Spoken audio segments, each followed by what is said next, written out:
All right, we are going to be dealing with the greatest common factor. The greatest common factor of a polynomial includes the GCF, or the greatest common factor, of the coefficients and the smallest exponent of the common variable. There are no variables that are common in both terms, but if you look at the coefficient and the constant term, they do have something in common. All right, so we want to find the greatest common factor of the coefficients.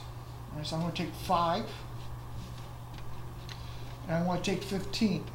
This is how you find the greatest common factor. So what number can divide into 5 and 15? Well, 5 goes, so 5 divided by 5 is 1. 15 divided by 5 is 3. These are prime numbers, all right? So that means this number right here is your greatest common factor. So what that means is I'm going to factor out a 5 from both of these terms. Factoring a GCF is the same thing as division. So in other words, I'm going to put out my greatest common factor, 5, and in parentheses, what will I get if I divide both of these by 5? Well, we already did this here.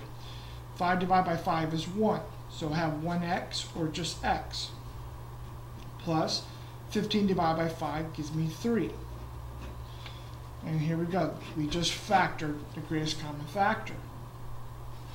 So now if I will multiply 5 through, all right, or distribute, which is the same thing as multiplication, 5 times x is 5x, 5 times 3 is 15. So we did that correctly. Let's look at the next example. All right, first thing we'll do is look at the coefficients. You got 25 and 35. So let's do 25, let's do it over here. 25 and 35. Let's see, well, we know 5 can go into them, so 25 divided by 5 is 5. 35 divided by 5 is 7. And these are prime, so that means we can't go any further. So there's my greatest common factor, which is 5. So I'm going to write that out there. Now, if you look at the variables, they both have a common variable, x. Right? In the previous, it says the smallest exponent. Well, the smallest exponent is 3, so I'm going to be factoring out an x cubed. So here is my greatest common factor, 5x cubed. So what that means, keep 5x cubed, and then in parentheses, we get the leftovers. Well, here's the leftovers. We got 5 and 7. Now we got to look at the variables. When dealing with variables in factoring, you're subtracting the exponent. So I'm taking out a 3. So 4 minus 3 is 1. So I have x to the first power, or just x minus 1. Here, x cubed. And x cubed, I'm taking, so 3 minus 3 is 0. So there's no variables left. So therefore, it's just 7. And there you go. We just factor using the greatest common factor method, or the GCF. Let's try another one.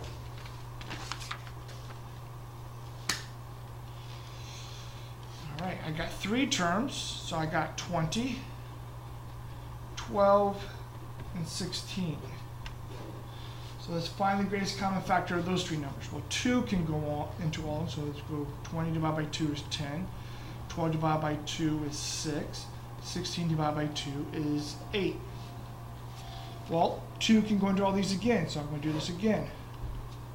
10 divided by 2 is 5. 6 divided by 2 is 3. 8 divided by 2 is 4. Well, there's nothing else that these 3 have in common. So these 2 over here consist of my greatest common factor. So you just multiply those. So 2 times 2 is 4. So I'm going to be factoring out a 4 from the coefficients. Now looking at the variables. They all have x in common, so at least I have an x there. And you take the one with the smallest exponent, which is 6. Okay. So now I'm going to take 20 divided by 4, which is 5. These are my leftovers. I'm going to be 5. Then I have a 3, actually a minus 3, and a plus 6, oops, and a plus 4. So let me rewrite that. So 4x to the 6. We have 5 minus 3 and a plus 4. So now we got the variables. So you take the exponent here, subtract it from this. So 8 minus 6 is 2. So I have an x squared left. All right, 7 minus 6 is 1. So I just have x to the first power, or just x. And then 6 minus 6 is 0, so the variable is gone. So this is your final answer. So I have 4x to the 6 times the quantity 5x squared minus 3x plus 4. So there is your answer. Well, it's not your answer, that's how you factor. Let's try another one. This one's a little bit more harder because there's more variables involved. We got coefficients. All right. So we got 8, 16, and 8. Let's see, 2 go, oh, that's actually just, let's try 4. 8 divided by 4 is 2. 16 divided by 4 is 4. 8 divided by 4 is 2. 2 goes into all those. 2 divided by 2 is 1. 4 divided by 2 is 2. 2 divided by 2 is 1. Right? Nothing else is in common other than 1. So there, multiply that. 8 will be my greatest common factor in terms of the coefficients. Now, my variables have x and y, x and y, x and y. So x and y will be coming out. Now, looking at the x's, there's understood to be a 1 there, a 2, and a 3. So the smallest one is x to the first, and we just leave it as x. Looking at the y's, we got a 3, 2, and a 1. So the smallest one is a 1. So we just leave it as is. So now, when I factor out 8 from the first term, I get 1. X, or 1 minus 1 is 0, so there's no x. 3 minus 1 is y squared. Minus 2. Okay, 2 minus 1 is 1, so I have x.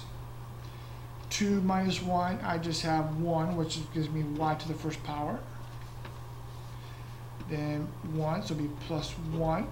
3 minus 1 is x squared. 1 minus 1 is 0, so there's no variables for the y. Right? So since these are 1s, we don't have to write them. They're understood to be there, so we can just rewrite my answer as 8xy times y squared minus 2xy plus x squared. And there you go.